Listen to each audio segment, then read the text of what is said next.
지난 주말 중국의 관영 매체인 글로벌 타임즈에 이런 기사가 실렸습니다.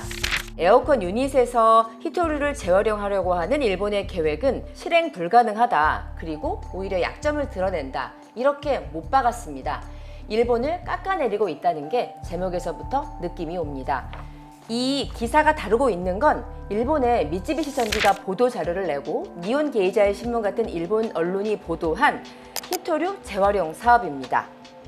이게 그 보도 자료인데요. 일본이 최초로 폐가전에서 히토류를 캐내서 자사 제품에 다시 투입하는 이른바 완전 순환형 시스템을 구축했다는 겁니다.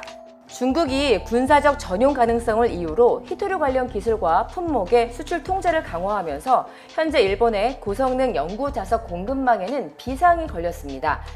이때 이 구원투수로 나선 게 일본의 대형 가전 및 방산 기업인 미쓰비시 전기입니다. 미쓰비시 전기는 시네츠 화학, 에코 어드밴스 같은 소재, 정제 전문 기업들과 손을 잡고 일본 국내에서 완결되는 자가 순환 리사이클 체계를 구축했습니다. 구체적인 과정은 이렇습니다. 일단 미쓰비시 전기의 협력사가 가전 재활용법에 따라서 수거된 폐에어컨 실외기에서 핵심 부품인 압축기를 분리합니다. 그럼 다음 단계로 이 에코 어드밴스라는 회사가 분리된 압축기 내부 모터에서 고성능 자석을 안전하게 떼어내고요. 세 번째 단계로 일본의 대표 화학기업인 시네츠 화학이 이 자석을 녹여서 그 안에 포함된 네오디뮴 같은 4개의 핵심 히토류 성분을 깨끗하게 분리하고 또 정제해냅니다. 그럼 다시 미쓰비시 전기가 이렇게 되살린 히토류를 가지고 새 에어컨을 만드는 게 이 계획의 골자입니다.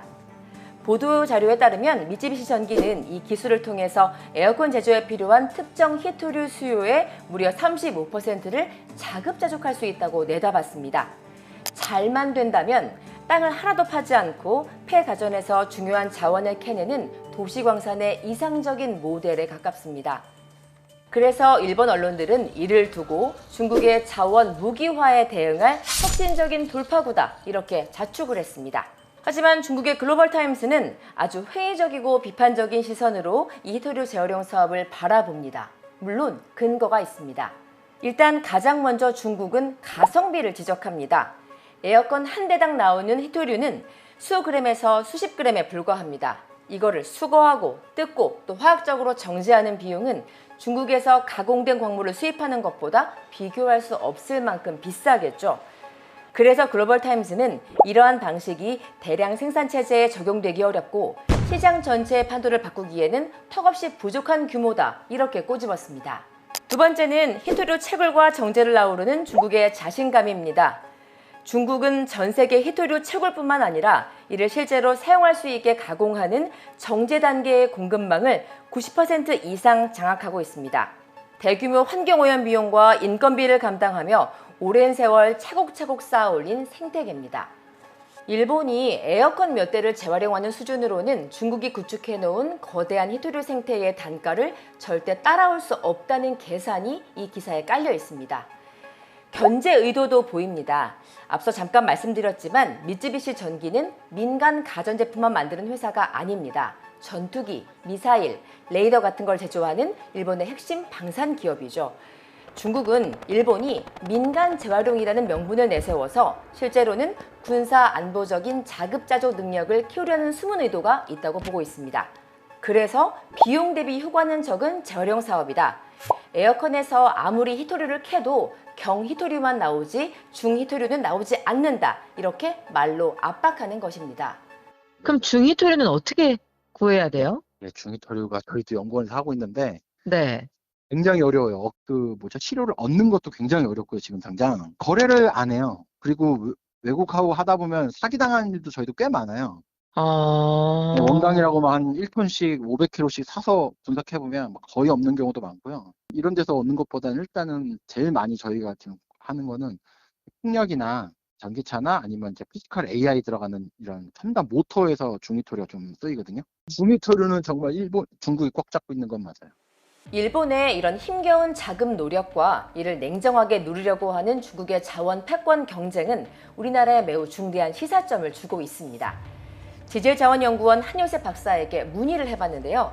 가성비만 놓고 따지면 중국의 말이 맞지만 이런 사업은 투입 비용 대비 결과를 보고 하는 게 아니라고 합니다.